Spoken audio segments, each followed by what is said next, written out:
lost tribes. The story of the tribe of Naphtali. 2nd Esdras chapter 13 verses 40 through 50. Verse 40. Those are the 10 tribes which were carried away prisoners out of their own land in the time of Osea the king, whom Salmanasar the king of Assyria led away captive, and he carried them over the waters, and so came they into another land. But they took this counsel among themselves, that they would leave the multitude of the heathen, and go forth into a further country, where never mankind dwelt, that they might there keep their statutes, which they never kept in their own land. And they entered into Euphrates by the narrow places of the river. For the Most High then showed signs for them, and held still the flood till they were passed over. For through that country there was a great way to go, namely of a year and a half, and the same region is called Arsareth. Then dwelt they there until the latter time, and now when they shall begin to come. The highest shall stay the springs of the stream again, that they may go through. Therefore sawest thou the multitude with peace. But those that be left behind of thy people are they that are found within my borders. Now when he destroyeth the multitude of the nations that are gathered together, he shall defend his people that remain. And then shall he show them great wonders, discovering the journey of the tribe of Naphtali from Israel to the South Pacific. Bilhah gives birth for Rachel to Jacob's 10th son named Naphtali, meaning my wrestling. Genesis chapter 30, verses 7 through 8. From an early age, Naphtali's athleticism was apparent. His swiftness was compared to that of a deer in Genesis chapter 49, verse 21. So Jacob his father appointed him for all messages to be delivered, and this was the blessing he would receive on Jacob's deathbed. Naphtali was also recognized as one of the wisest of his brethren, with Jacob stating that Naphtali speaks goodly words, which means wise words.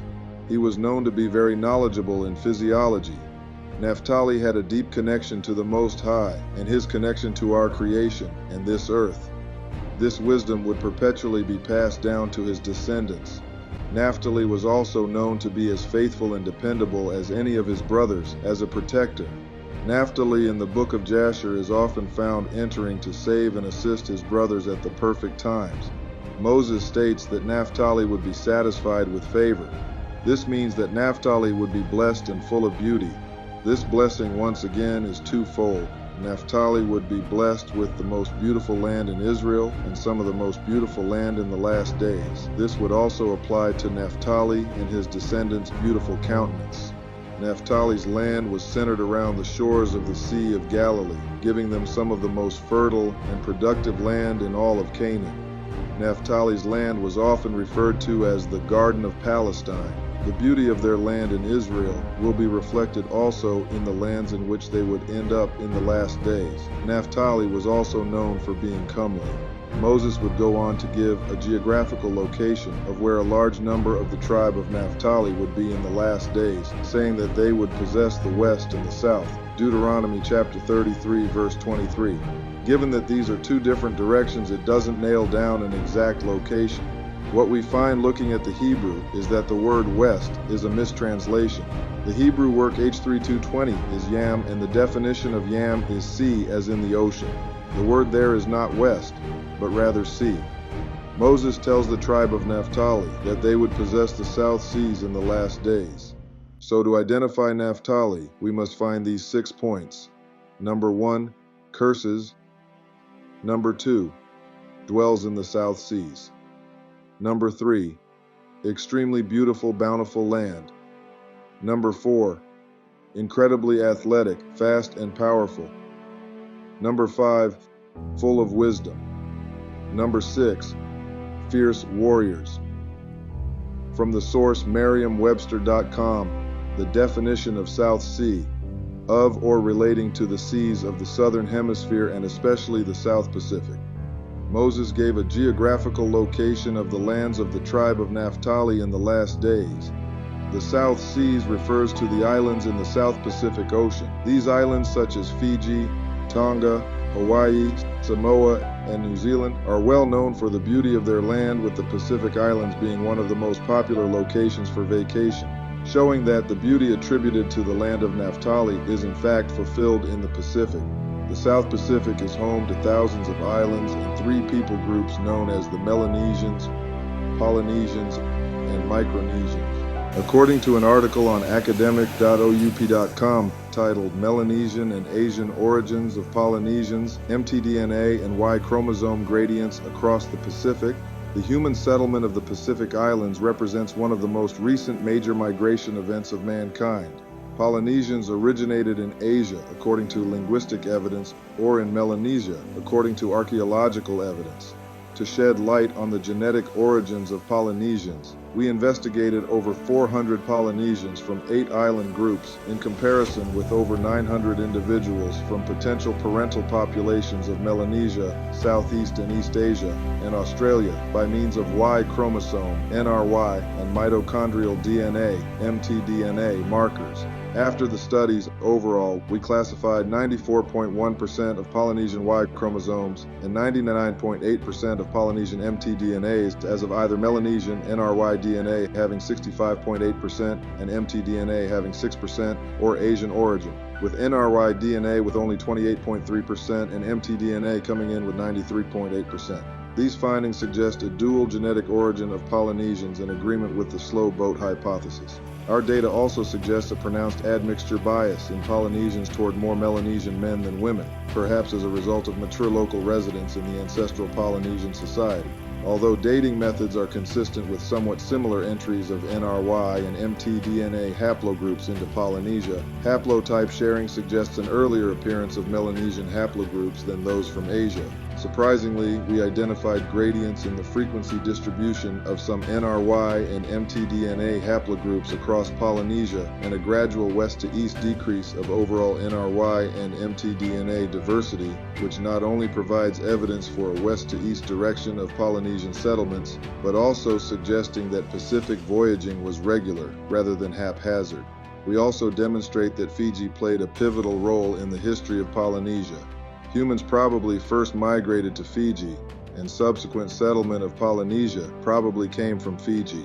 With it being widely accepted that the Polynesians and Micronesians have the same DNA, these DNA tests prove that all 3 of those Pacific Islander groups come from the same people, although many come to the conclusion that the Polynesian and Micronesian race, given that Micronesians come from Polynesians, are from East Asia, particularly Taiwan. The Polynesian race begins with the quote-unquote black people in Melanesia. Due to this gap in Samoan history, their history of migration from East India to the Southeast Asian islands to Melanesia before their journey to the Pacific Islands is not recorded. In the read, Hawaiian Antiquities, Mulelo Hawaii by David Malo, it has been said, however, that this race of people came from the lewa, meaning the firmament or the atmosphere, from the windward or back of the island, or Kuaukamoku in the Hawaiian language.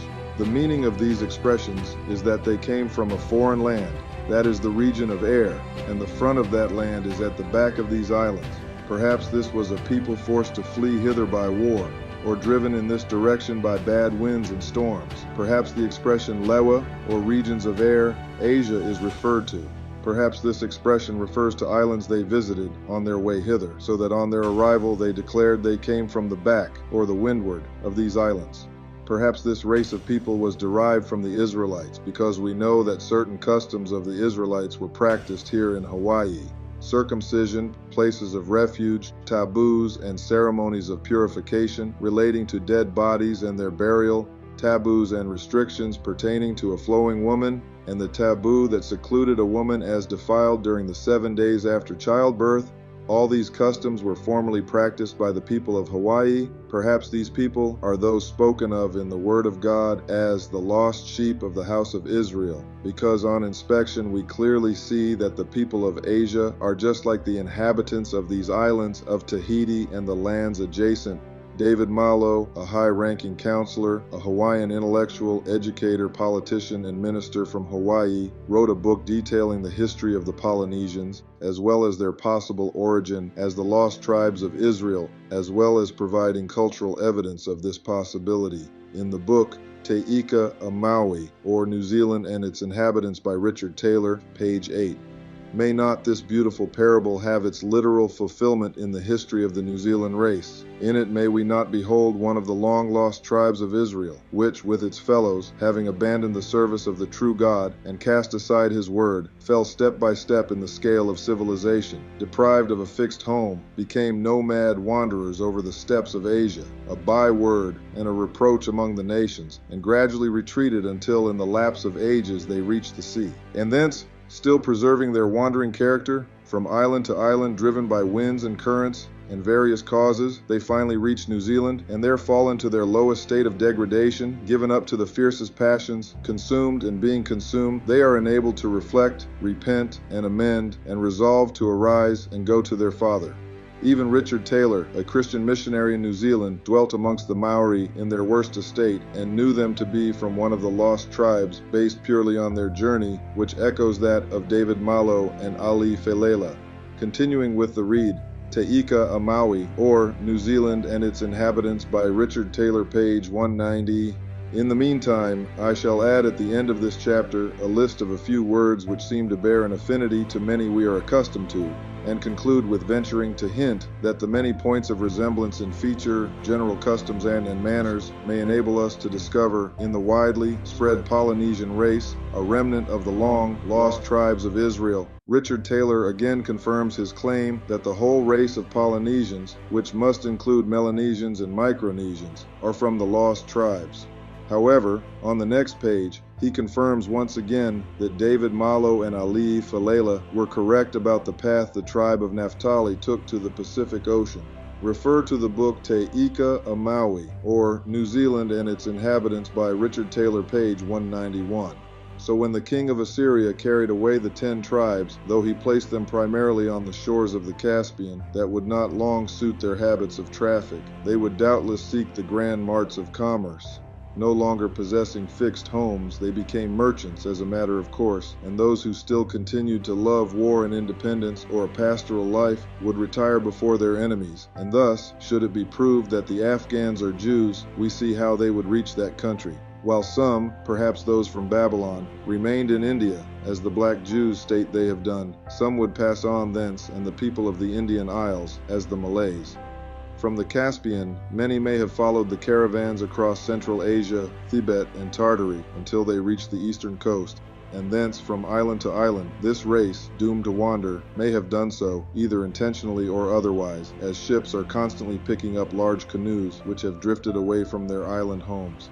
Scholars confirm the exact path from the Middle East, while still excluding their travel through the Melanesian islands. This confirms not only that the Polynesians are indeed Israelites, but also the exact route they took to the Pacific Ocean, and where remnants may have been left on the way. According to scriptures, the tribe of Naphtali were a physically imposing people, as Naphtali was known to have been a monster of a man with much power and athleticism. It is these same traits that make Pacific Islanders prime scouting grounds for sports like football and rugby. Not only does their genetics contribute to their massive size and extraordinary physical ability, but they also live on land that is perfect for optimizing the body's ability to grow and develop. Reference the source fluentrugby.com. Why are Pacific Islanders so good at rugby? The Pacific Islanders are natural mesomorphs, which means they are naturally large people who can gain weight, including muscle and fat, easily. They have thick frames, wide shoulders, large heads, and thick wrists and ankles. Mesomorphs tend to be very strong and explosive. These physical attributes make Pacific Islanders perfectly suited to the rigors of rugby. Freaky athletic prowess appears to be far more common among Pacific Islanders than other groups of people. It is totally common to line up against Pacific Islander players who are 120 kilograms or 264.5 pounds, with ankles thicker than your calves and wrists as wide as your forearms, who can dust your winger over 20 meters or 22 yards. This unusual mix of size and speed, which is perfectly suited to rugby, is rare in most population groups, but is far more among Pacific Islanders. Just like their forefather Naphtali, Polynesians are also well known for their swiftness, much like a hind let loose. More from the Read Hawaiian Antiquities by David Malo, page 301. Foot racing, or kukini, was a very popular amusement. It was associated with betting and was conducted in the following manner. The kukini, or swift runners, were a class of men who were trained with great severity and made to practice running very frequently until they had attained great speed. When the people wished to indulge in betting, a number of the fastest of this class were selected, and 2 of this number were chosen to run a race. It is not a coincidence that running races was an enormous part of islander culture and was one of the major traveling sports in the ancient Pacific world, with records of them running long distances around islands and from one city to another in outstanding time, much like what we find with Naphtali in the book of Jasher. Naphtali and his descendants were also known for being excellent warriors. This is also something that we should also find in the Polynesians, should they actually be from the tribe of Naphtali. The Polynesians and Melanesians were infamous in the Old World for their prowess, innovation, and overall dominance on the battlefield. Between the Maori and Kamehameha's commandos, Polynesians warriors make up some of the finest men in battle there are. Kamehameha's commandos were masters of war on land and sea, and on their own united the kingdom of Hawaii. The Maori were the most fierce warriors, and are known for inventing what we know today as trench warfare. Finally, the Ainu in Japan had the samurai, who were arguably some of the most iconic warriors in history. The Ainu's closest relatives of the Polynesians, while 6 of them are from the tribe of Gad, from the greater group of Jamin. The islanders of the Pacific also suffered the curses of Deuteronomy 28, being taken on ships into slavery. In the reed, Slavers in Paradise, the Peruvian labor trade in Polynesia, 1862 through 1864 by H.E. Maud. This is the story of the barks and brigs that sailed out of Callao in Peru, calling at every Pacific island group except Hawaii, kidnapping thousands of men, women, and children by violence and treachery, and transporting them to slavery and death. It is an absorbing narrative of the conflict between human greed and bewildered innocence set in the romantic isles of the South Seas. It tells of how the unsuspecting islanders were captured, leaving in many cases only the aged and the children to reconstruct their stricken communities of what befell them as slaves in Peru. During the 19th century, the Polynesians, Micronesians, and Melanesians suffered hard bondage and slavery, known in history as blackbirding. European colonists in Australia, South America, and even the Pacific Islands themselves often kidnapped and sometimes paid very poor wages to the islanders, often taking them on slave ships to any particular country or island where their services were required. The British murdered hundreds of thousands of Maori after stealing and encroaching upon their land before eventually taking all of it for themselves. The Maori still suffer many of the same forms of racism blacks suffer in America. This ranges from receiving unfair prison sentences compared to white who committed similar crimes, more likely to be killed by or have a gun pulled on them by police, living below living wage because of faulty education and low-paying jobs. The islands of the Pacific not only fit the prophecies given by both Moses and Jacob, but the people also reflect the character, nature, and prophecies given by them as well. This makes those natives who inhabit the islands of the Pacific from Polynesia, Micronesia, and Melanesia. Settlements from travel can still be found in areas such as Portuguese India, Bombay, Goa, Cochin, Kabul, Nepal, Southeast Asia, Sinem, Malaysia, Indonesia, Madagascar, East Africa, and the Philippines. In conclusion, the connection of the South Pacific peoples not only enriched the historical understanding of these islands, but also provides a profound link to their ancient biblical heritage. This convergence of the credible studies from various notable sources, the scriptural descriptions, geographic locations, genetic evidence paired with the cultural practices strongly suggests that the South Pacific Islanders, the Melanesians, Polynesians, and Micronesians, are a related people that are likely direct descendants of their forefather, Naphtali.